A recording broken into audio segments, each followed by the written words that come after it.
Imagine being stranded on an island. You need to build a house or some kind of shelter and find food to survive. You look around and see nothing but sand and the water that surrounds you. So you think to yourself, how on earth am I going to survive? Does God give us more than we can handle? People may wonder, is God even real? It does not seem that He is with us in our day-to-day lives, but in fact, people tend to think that if He exists, He is far away. There are multiple reasons for the answer being yes, He is real. The book of Romans tells us, "For since the creation of the world, God's invisible qualities, His eternal power, and divine nature have been clearly seen, being understood from what has been made, so that people are without excuse." God shines through and shows us that He is real through the world that we live in, through the grass and the flowers and the many plants and animals that live here. For the purposes of this oral, we will accept the idea that God is real and that man lives in a world created by God. In world history, too, we talk about the open and closed systems. These systems explain what a person thinks about God and how he interacts with the world he created. An open system is where a person believes that God created the world so that we can live and have a personal relationship with Him. In a closed system, there's an impersonal God who created the world so that we may live and enjoy life without His intervention. For this oral, we will proceed with the knowledge that God is real and that we live in an open system. We may also wonder, if God is all good and all powerful, then why would He put us in this world to struggle and go through hurt and pain? Does God give us more than we can handle? And if He makes it possible for us to avoid struggles altogether, then why do we have struggle? For my oral, I chose to read a book by Max Lucado called You Are Never Alone. One of the stories in this book is about a single mom who had a son. This son battled opioid addiction for a year and ended up in the hospital after a car wreck. The mother was having to deal with how she was going to pay for the hospital bill, and also she was frustrated because her ex-husband had completely disappeared and was not paying child support. The mother having to deal with this, it caused her to believe that she was all alone and had no one there to help her. She said, "It's just me and I ain't much." In these situations or in any hardship that we face, the big question always comes up, and it sounds a little something like this: God, where are you? Why are you not here with me? We do ask these questions, but one thing that we do not consider is, could we be pushing God away?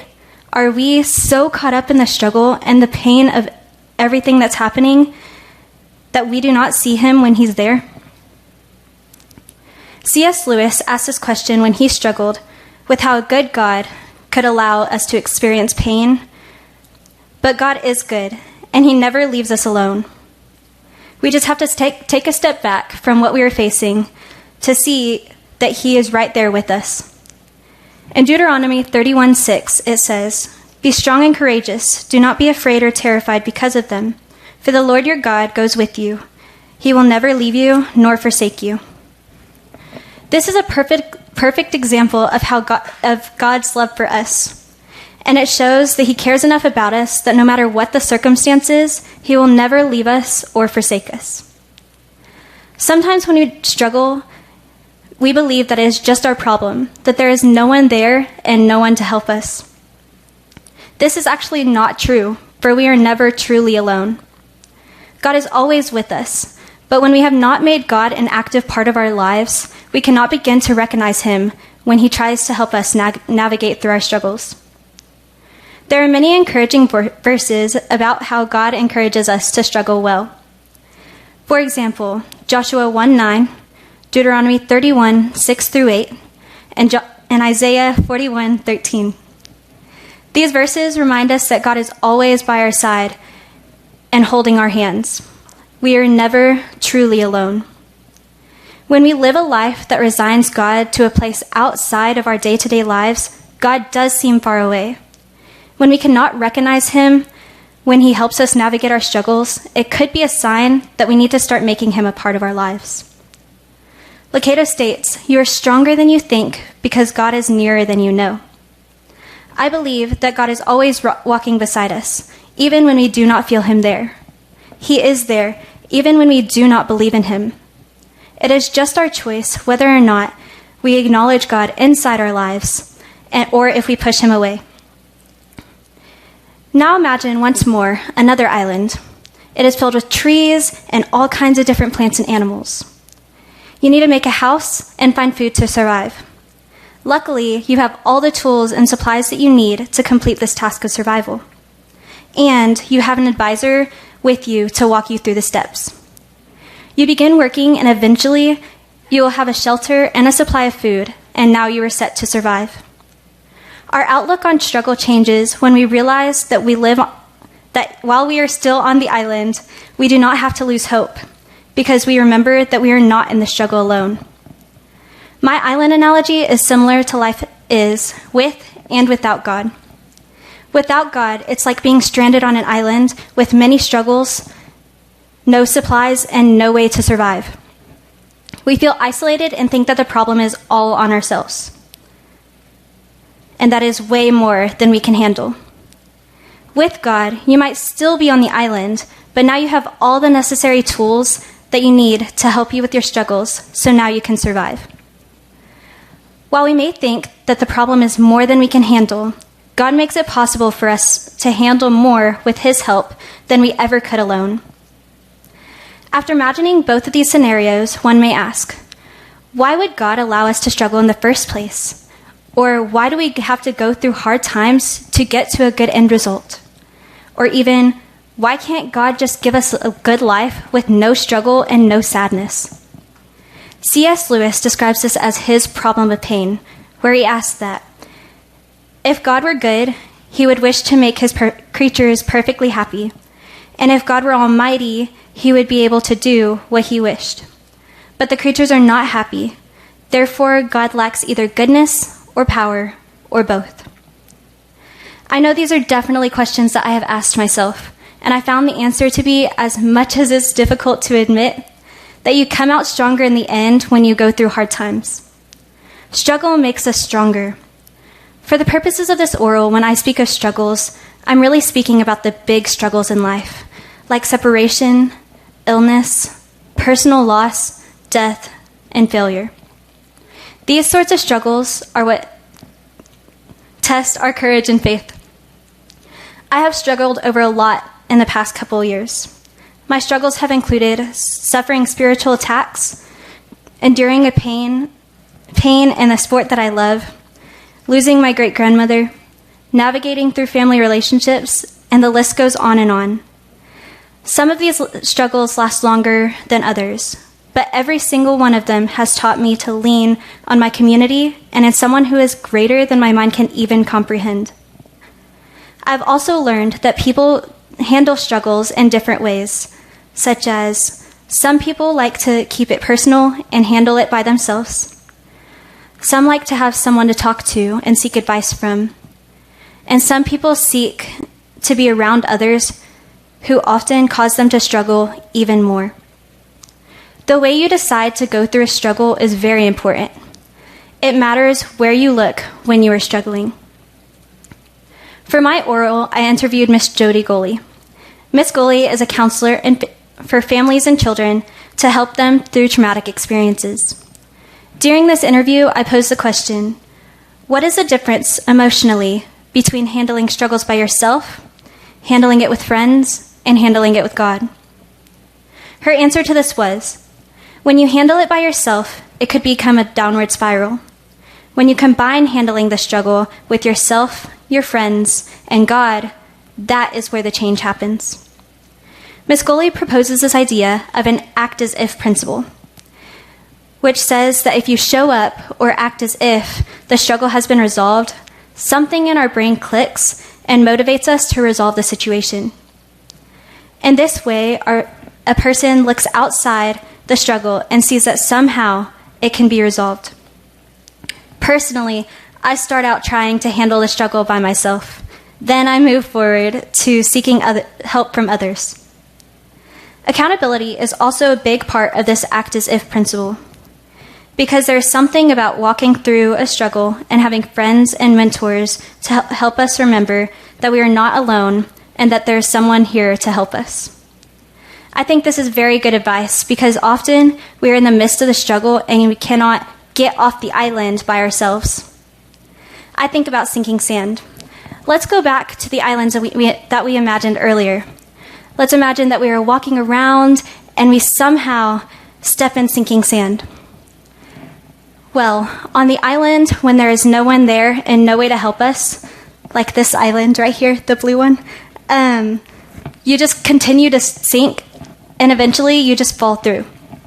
But on the island, when there's tools that God gave us that we can use, we somehow find some way to get ourselves out of the sinking sand. So let's apply this to the real world, where there are real struggles. Or sinking sand. Handling it by ourselves can cause us to stay stuck and keep sinking. But when we deal with a struggle and we ask God for help, He provides the tools, like a rope, and with His help, we will be able to escape the sinking sand. We really do need to act as if, and think as if, we are not in the struggle alone. One way that I have struggled in my life was when I was diagnosed with dyslexia in 4th grade. I'd always struggled with reading and comprehending books and writing papers, but we never really knew why until that year. Being diagnosed with this learning struggle made it really hard for me to keep up with my friends at MCA. And it was very hard to understand the concepts that were being thrown at me. It was such a struggle and so overwhelming to not understand what we were learning. At MCA, we read The Republic by Plato in Great Books 1, and this was one of the hardest books I have ever read. I finally connected with some tutors that could help sit one-on-one with me and help me more understand these concepts. It became a little easier, but I still had a much harder time understanding concepts than all of my classmates. At MCA, we read some complex books and learn complex ideas that a very low percentage of people with dyslexia can go through. Here I am, a week away from graduating, and looking back at all of my years from this school, from kindergarten through my senior year, I can now say that I have overcome these learning struggles. Another way that I have struggled is my senior year of high school with cross country.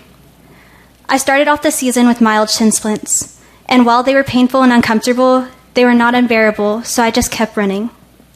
Towards the middle of the season, they started slowly becoming unbearable, and I talked with my coaches about what the options were to keep them from hurting while I run the sport that I love and enjoy.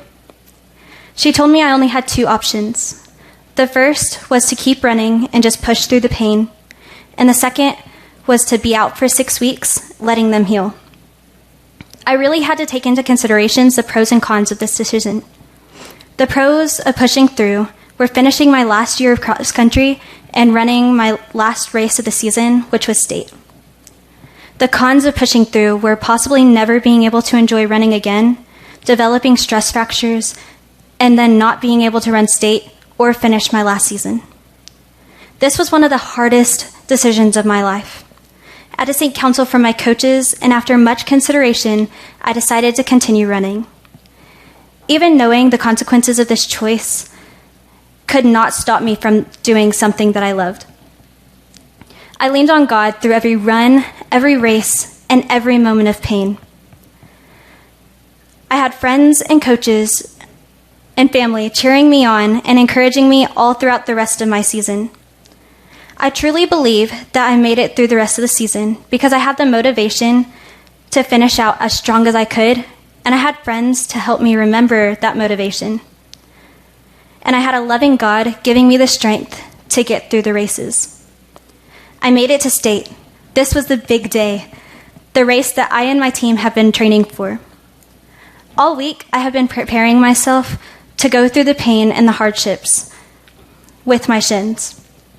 I put all my trust and faith in God and that He would give me the strength to persevere my last race of the season. There I was at the starting line, feeling strong and confident. The gun went off and we started running. During the first mile, I felt strong, got a little tired, but was still confident. I passed a sign that said I only had a half mile left, and I told myself, "You got this. You are strong. You're almost done. Push through." I continued running, and about the time that I had a fourth mile left, it hit me, and I started having unbearable pain. At this point, I started leaning more towards the fence, trying to relieve the pain. At this moment, I was praying and encouraging myself to keep going, but it seemed like nothing was helping. It felt like I was all alone and that there was no one there with me. Struggling, I turned the corner and saw the finish line.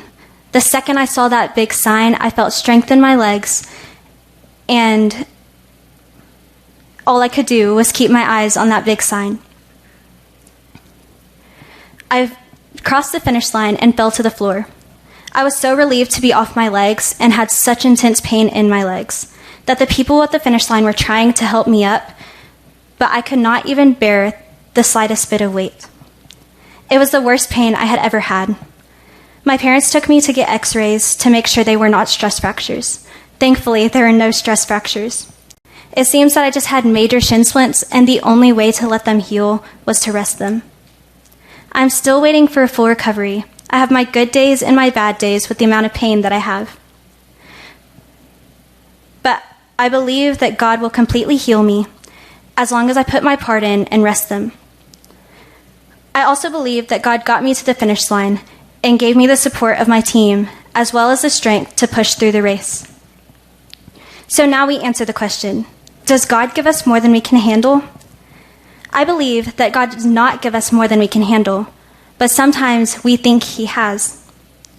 When people believe that He does not exist, or that He is not good because we do struggle, they are missing the fact that God is there, and that He permits the struggle for a reason. God knows that we cannot do everything by ourselves, and He doesn't want us to rely only on ourselves. God wants us to struggle to grow into people who look towards Him, and He gives us people in our lives to help us overcome those struggles. The Bible is filled with stories of struggles, but also of fellowship and community, and I believe that God did not put us on this earth alone, to live life alone. Romans 12 states, "Just as our bodies have many parts, and each part has a special function, so is it with Christ's body. We are many parts of one body, and we all belong to each other." Thank you.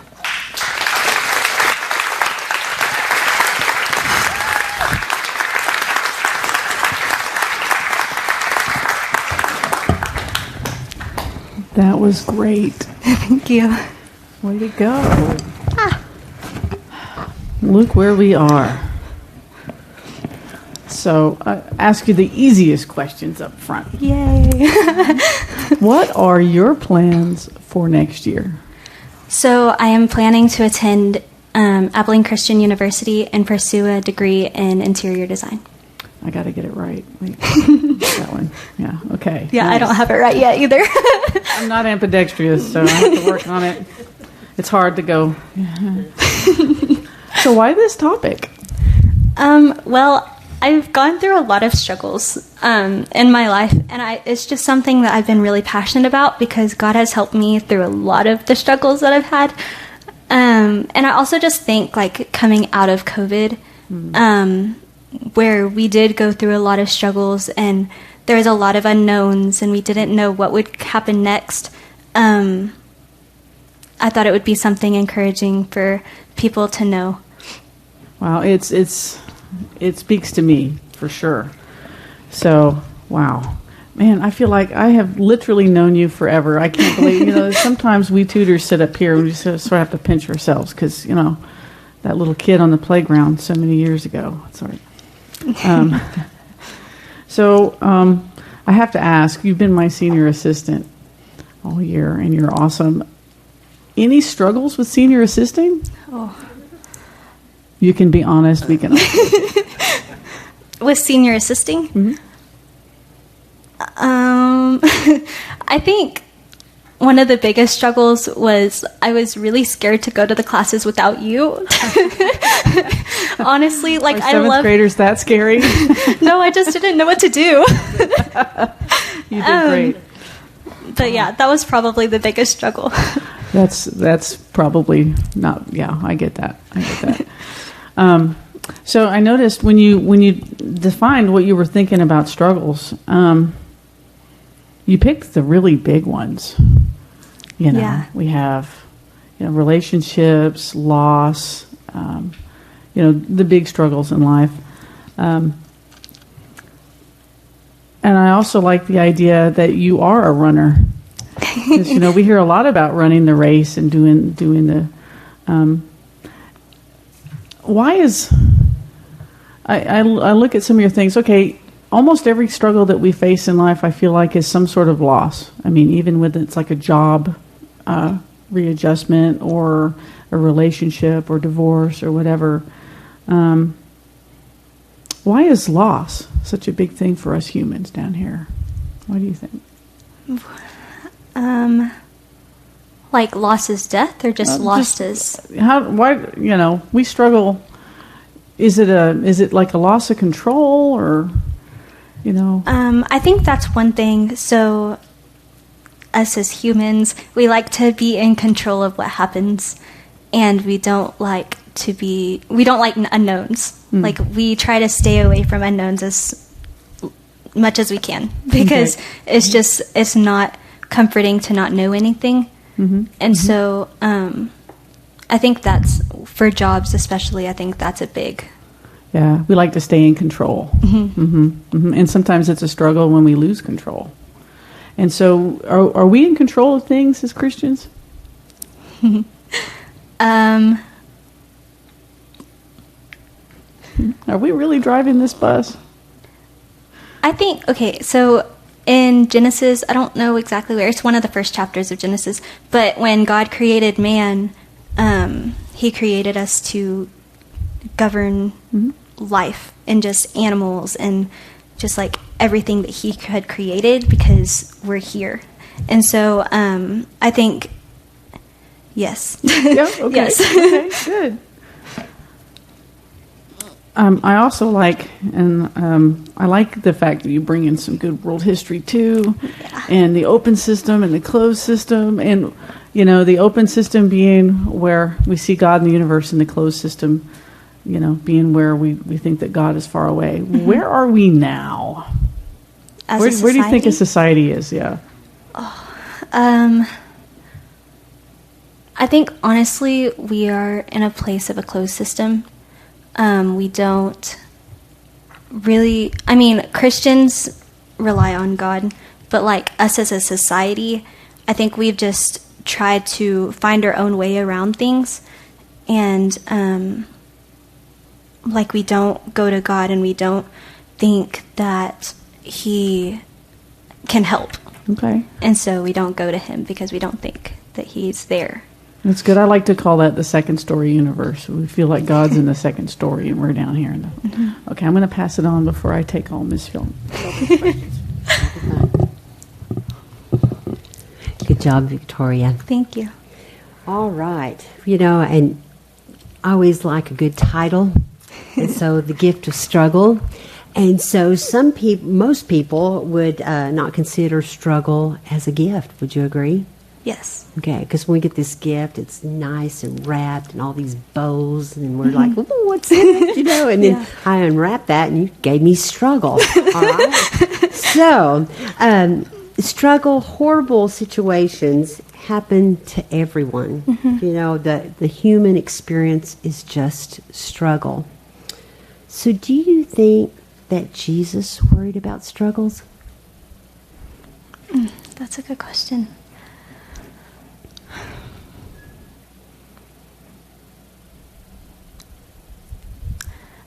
I think he did, because I'm going back. Someone mentioned this in their panel. One of the people that did their oral. But when Jesus was in I don't remember where it was, but he was really struggling with the fact that he was about to die on the cross, and he was like, okay, God, I don't want to do this, but if it's your will, then allow it to happen, is basically what he said.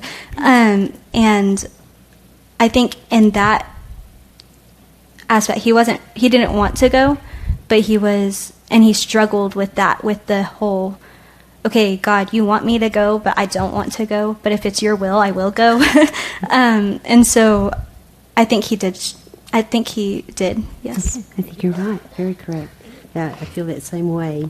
And I like your analogies of the islands, and I think that's wonderful. I like beauty in everything. So, and I like the book that you talked about, Max Lucado. I'm an avid fan of his, and You Are Never Alone. And you talked about the story about the mother and her teenage son. Mm-hmm. Was there another story in that book that you would like to share? Oh my gosh, there were so many stories. It was actually really funny. I'll share this real quick. I got this book mainly because of the title, and I was like really interested in it, and I thought it would go good with my oral. And then I started reading it, and it like hit exactly what my oral was. So I thought that was pretty cool. Let me think. There's another story actually of Max Lucado's granddaughter. She loved to chase after Max Lucado's dog, and so she would just run around a park, and the dog went through bushes, and the little girl thought that she could also go through the bushes so that she could catch the dog, and she ended up getting stuck. And he said in the book that she's pretty stubborn, and so she didn't want to ask for help. But then when she got stuck in the bushes, she was like, help. I think she called him, I don't remember what she called him, but she was his granddaughter. So she was like, help me, I'm stuck. And so he went to go help her, and he was like, this is much like God in a way. Like if you think of it as the little girl being us as humans, and then Max Lucado being like God, and like God is there to help us and pull us out. Much like this analogy, like when you ask him for help, he can pull you out, and he can give you the tools to help you get out. But yeah. Okay. Well, thanks for sharing. I know God's pulled me out of a lot of bushes. Yeah. And so I like stories because they help teach us, and we learn from them, and we can relate to it. And so Jesus taught in parables and stories. So it's just, so I wanted to just share a little bit more, because I know that book is full of a lot of beautiful stories. Oh yeah. I don't like hearing stories about the struggle, but I do learn from that. So that's very nice. Okay. What you talk in here about our struggle cries, God, where are you? And why are you not here with me? And then I liked what you said, could we be pushing God away? Why do you think, even as Christians, when we are hurting and we're struggling, we push God away? I think that we push God away because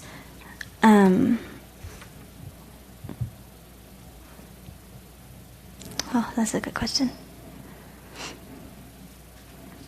I mean, we have a lot of scriptures to lean on that tells us that He's there with us, but why do we keep pushing Him away? I think that there's times when maybe we want to struggle a little bit more. I mean, I know this sounds really bad, but I'm just going to be completely honest. There's times that I've struggled with something and just like wanted it to last so that I would get attention. So I'm just going to be straight up honest. But you're not alone. So I think that could possibly be one reason why we push him away. And that's really the only thing I can think of right now. You think control? We don't like to give up that control. Yes. You think we can handle it a little bit? Yeah. Okay. All right. I'll pass it on. Okay, I have one easy question first. Okay. Why interior design? What drew you to that? So originally I had wanted to do cosmetology. I really like being creative, and I like organizing things whenever I have time to, and I'm motivated to do that. I really enjoy doing stuff like that. And so I wanted to do cosmetology first, and then me and my parents started watching this show on Netflix. What was it called?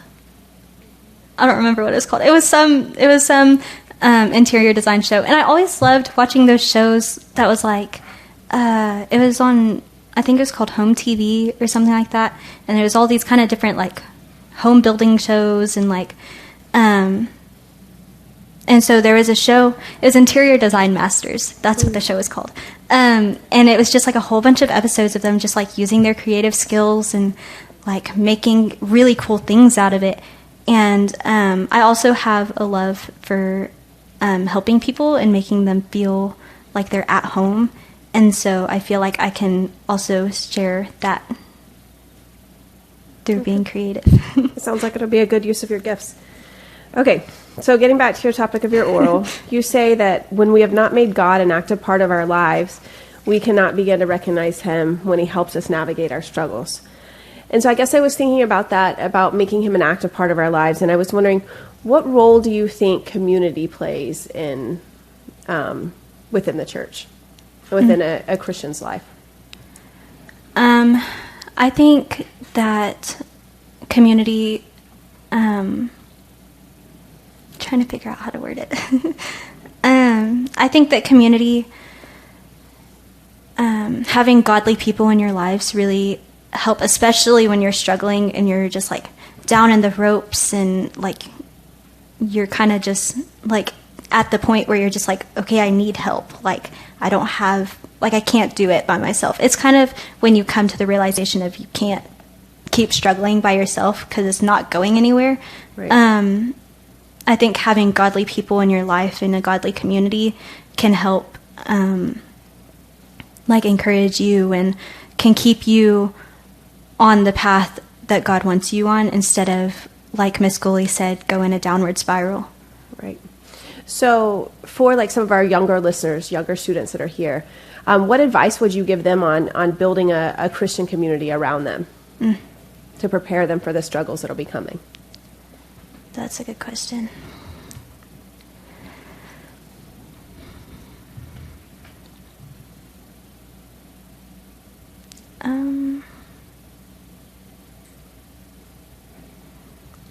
I guess I would advise them to just like pay attention to the way that they're living life, because I know that there's some people that and I feel like at some point we're all like guilty of this, but I know there's some people that go to church and then they live like a whole different life after that.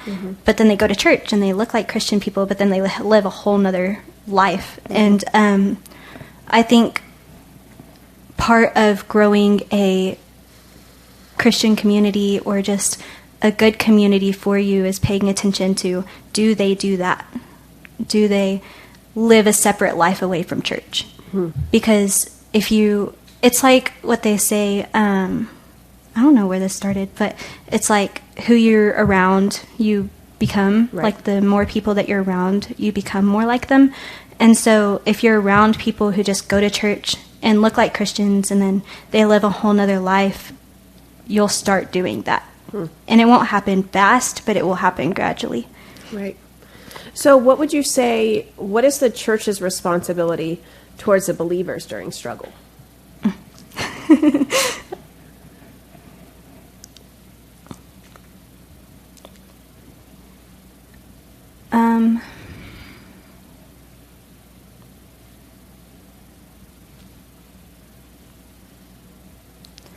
I think that the church's role towards, like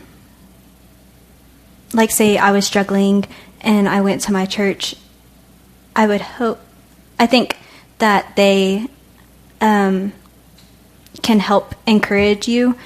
And even when you're down in the ropes and you're on the downward spiral and you keep going down, that they can help bring you back up and remind you that God is with you and that they're there to help you. And like I think a big thing with struggling too, especially for me, and I know, like I said in my oral, there's many different ways people struggle, but for me, just talking it out helps me like gather my thoughts. Right. So I think just like the church is there for that too. Right. So I think I hear you saying, I mean, it's up to the believer to build that community around them, and they can do that by attending church, being a part of a group, having friends that build them up, but then and creating that community so that when they're in crisis, that community can support them. Yes. Yeah. Okay, switching gears a little bit, and then I'll pass the mic. You interviewed Mrs. Scully. Yes. And it sounds like you guys worked on that, or in the interview you talked about the act as if principle. Can you give an example where you've been able to use that in your life? Or have you been able to use it in your life?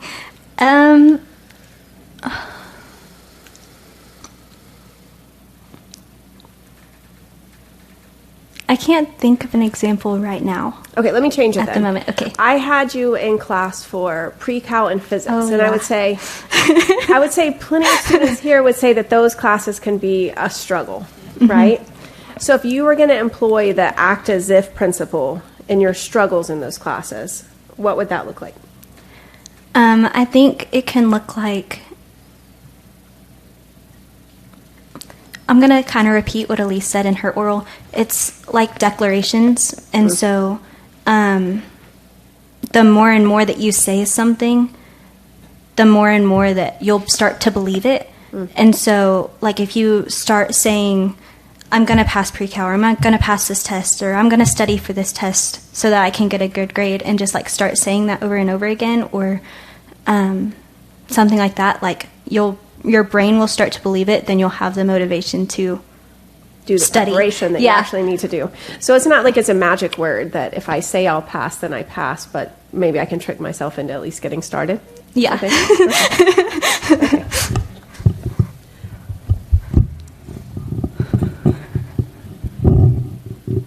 We need to reverse engineer a better system here. You're doing great. Round 2. Thank you. All right. I have to know, I like your sinking sand out here. you. Are those your Legos? No. All of this is my little brother Benjamin's. Well, way to be a team player there. They're all Very his. nice. I had to convince him to let me bring them to my oral. We'll take good care of them, I promise. Very nice. I told him I wouldn't lose anything. No, I'm kind of a Lego lover, so it's all good. It's all good. I have a question. You know, we're talking about community and things, and it made me think. How would you minister to a friend who is struggling, but they don't know they're struggling? That's a good question. So one thing I do know is that when you struggle, you're kind of in the mindset that you're in the struggle, but you don't know that you're in a struggle. You just know, like, something's wrong. Right. And sometimes you can't step back and realize that you're struggling. And I think that friends, like, if you create a community and you have friends who know you, they can start picking and saying, oh, they're struggling. Like, maybe I should be like, hey, like, try to encourage them a little bit. Yeah. Because even, like, the smallest bit of encouragement can even help. Right, So, right. You just don't know how powerful that is, really. I think we struggle a lot, and we just sort of, like you said, get in the mindset, and we don't even really know that we're struggling until somebody comes alongside us and says, hey, you know, you really seem to be having a hard time. So this act as if principle, are teenagers really known for looking outside of the event? Are they, you know, like when you're in a struggle or something, does it seem, how can you act as if? I guess I'm trying to think, I think that most young people, when they're in the middle of something, it seems to be sort of all-encompassing. It's really hard to see the other side of it. How would you help a friend that was having a hard time to see the other side of a problem? how would I help a friend? I think I would just remind them that there is a light at the end of the tunnel, like, it will seem that you're so far into the struggle that it's just, like, completely dark and there's no way out and you can't see, like, a light at all. And I think probably the most helpful thing that I can do is say, hey, keep going. Like, there's a light at the end of this if you just keep going. So, yeah. I think there's a word for that, being in the dark tunnel. We call that despair. Mm-hmm. And your light is hope. Right? You have some Bible verses listed here. I see this giant footnote. What does Joshua 1:9 say? I'd like you to read that one. I gotta find the footnote. Hold on. Okay. Yeah. It's the first one. It says, "Behold, I have commanded you, be strong and courageous. Do not be cowardly or fear, for the Lord your God is with you in all things, wherever you go." Wow. That's a great verse. I might have to remember that one. Thank you. So, you say that when you go through struggles, you end up coming out stronger. What do you mean by stronger?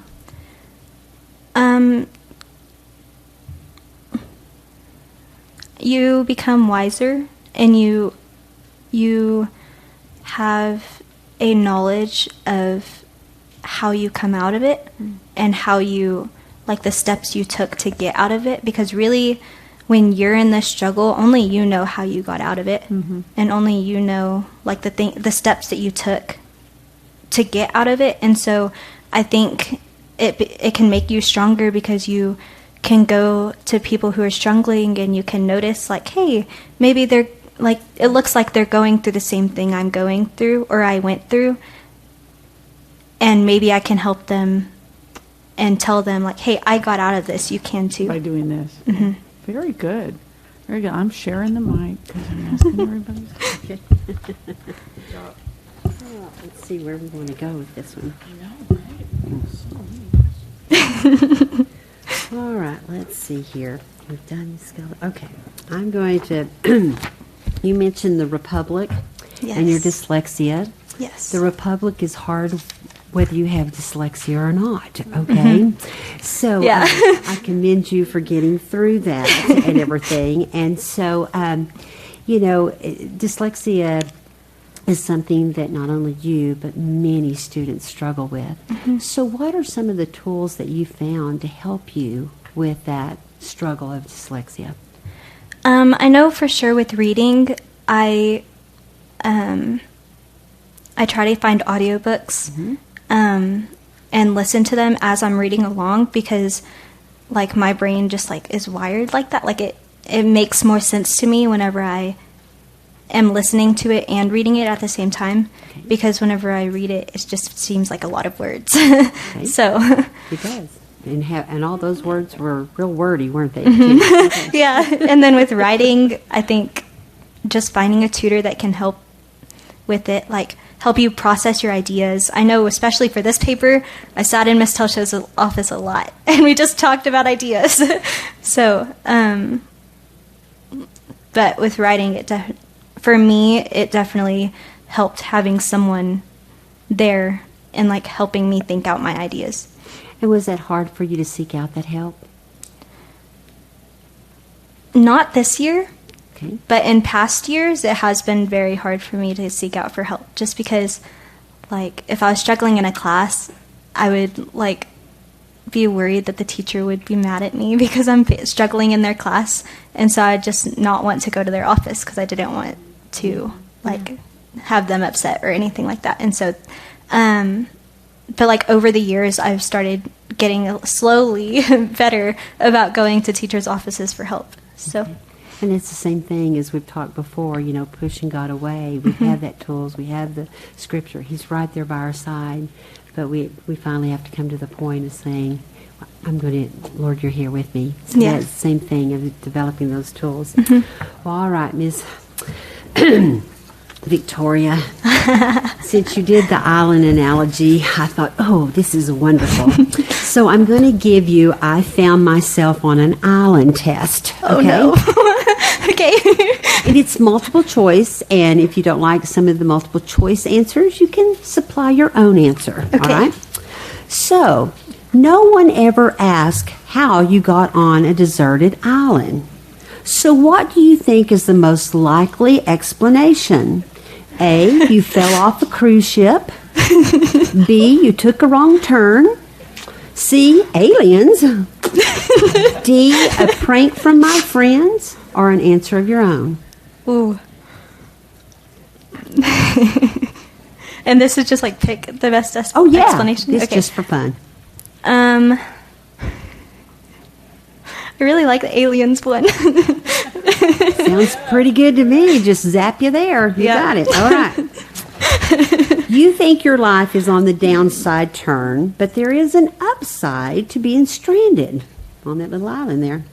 The upside of a tropical island is tropical fruit. Which is the best kind? Coconut, mango, pineapple, or papaya? Ooh. Ooh. I'm going to say coconut. Coconut. Yeah. All right. Some people would disagree. All right, next one. It's your lucky day. You found a lamp with a genie inside. What's your first wish? World peace? More wishes? I have 3 wishes. My first is for tacos, if it's Taco Tuesday. Then $1 billion. What would be your wish?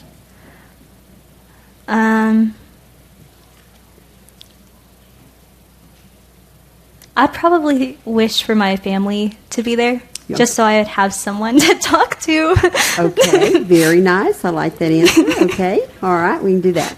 So now you're getting a little hungry, dreaming of food. What's the best topping to put on a hot dog?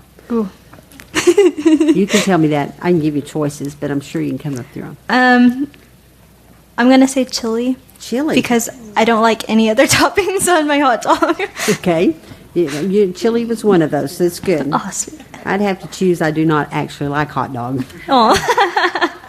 All right. Okay, I'll speed along. It couldn't hurt to write a huge message out on the beach for passing planes to read. What would you write? What would be your message you would write on the beach? Ooh. I don't know. Can we give you some choices? Yes. Help, alive, SOS, I've met my end.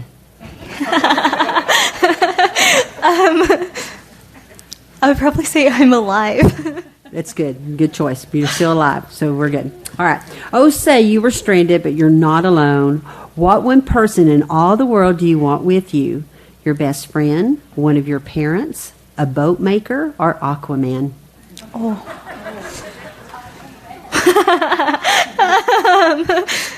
Well, since I already have my family on the island with me,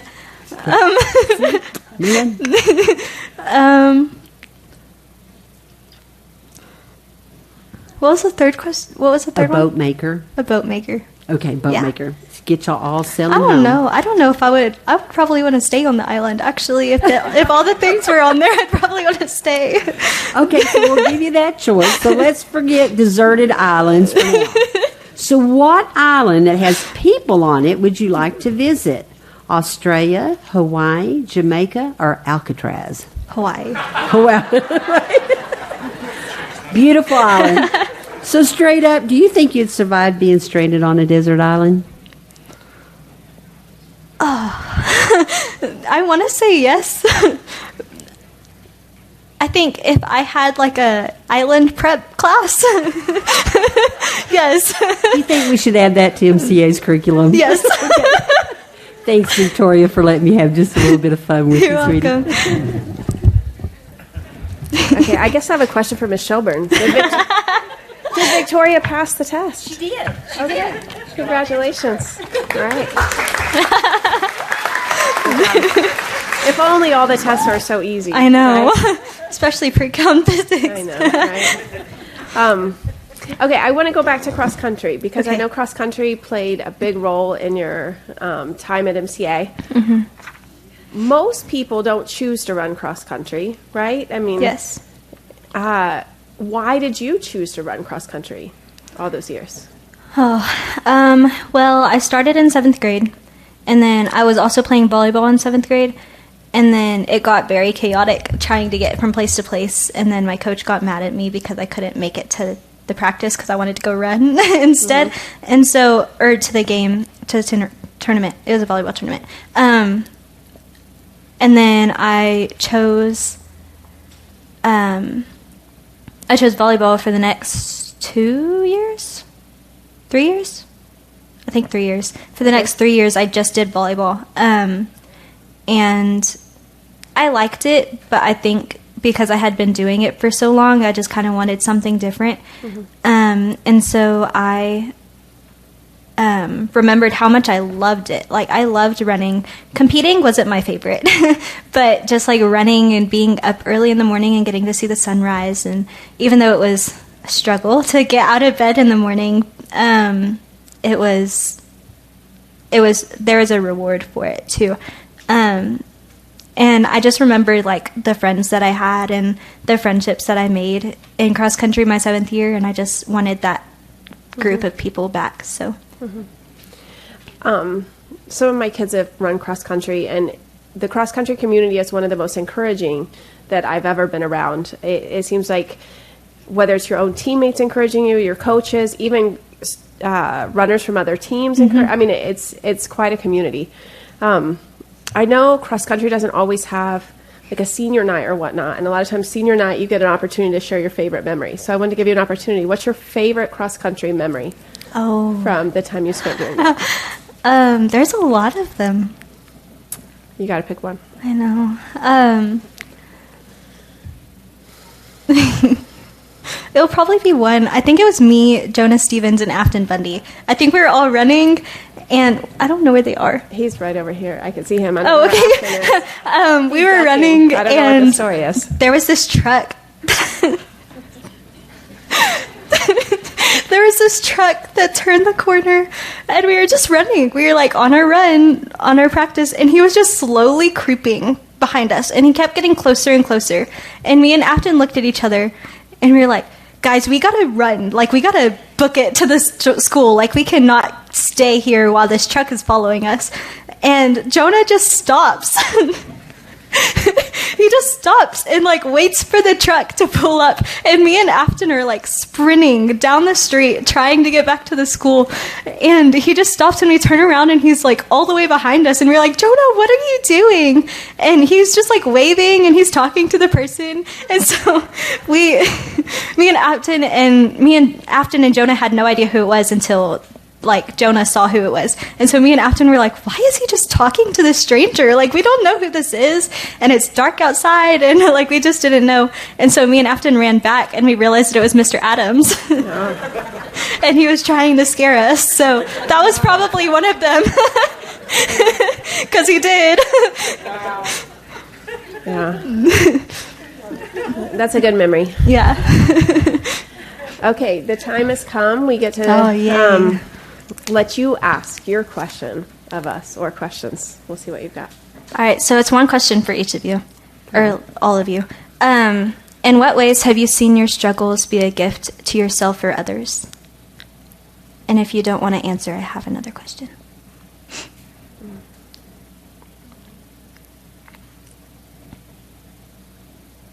That's a hard question. I'm still thinking. I kind of want to know what the other option is. I can give you the other option. Okay, so I've had all of y'all in class. So what is either a memory with me that you've had, or a memory of our class that you've had? And please make it funny. There's one. Memories. My classes don't offer many funny opportunities. I may have to go back to my struggles.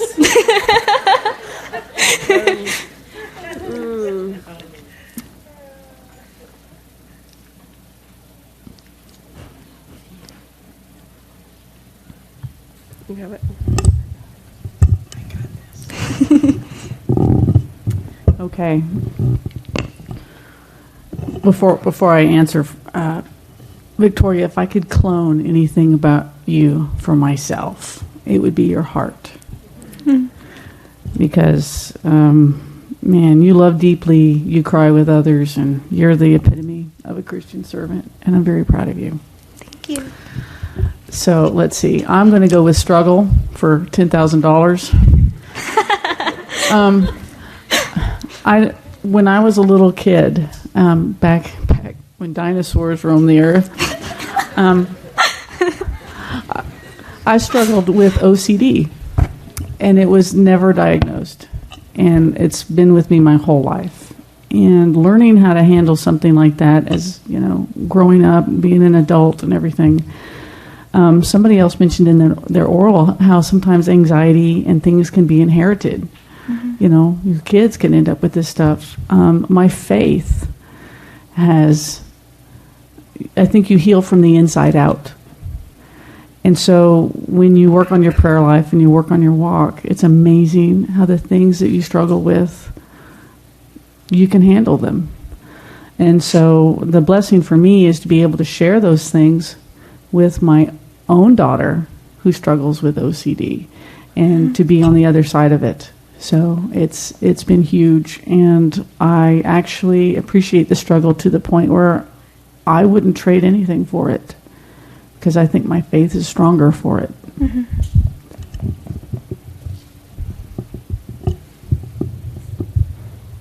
you have something else? Okay, let's see. Not that I don't have fun things, and we had a lot of fun. Struggle, lots of struggles. I guess my biggest struggle would be that I didn't come from a Christian family. I mean, our family looked normal, but behind closed doors it was not normal. And so my mother was very verbally abusive. And so through that struggle of not feeling loved and wanted and that I could do anything right, that struggle, I knew God was there. Even though I didn't come from a Christian home, I knew He was there. I felt that love. And I'd walk myself to church, and I wanted that family. I wanted that Christian family. I wanted that love. And God was so gracious to put key people in my place, in along my path, to give me that love, that God was there so I could see Him through, His eyes.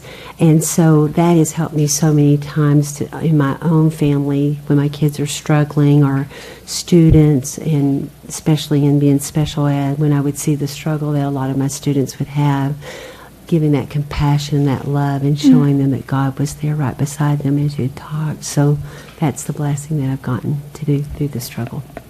I love that. Okay, I think I'm going to go with a memory from class. Okay. So I had you last year for physics and pre-cal both, and I do remember y'all's physics class was one of my very favorite because it was very small. I think there were 9 of you guys in there, and I remember you guys, I said we could have a party if you guys organized it, and y'all came up. It's not particularly funny necessarily, but y'all came up with a waffle party, and I believe we played Kahoot, like fun Kahoots, and Libby brought her, what is that thing called? That, you know what I'm talking about? That whack. It's a game.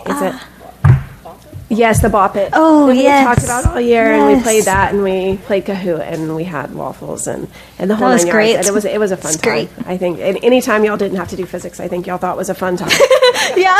right? I mean, Kahoot was pretty fun. We had a lot of fun with Kahoot. Even though we did, shout out to Nathan.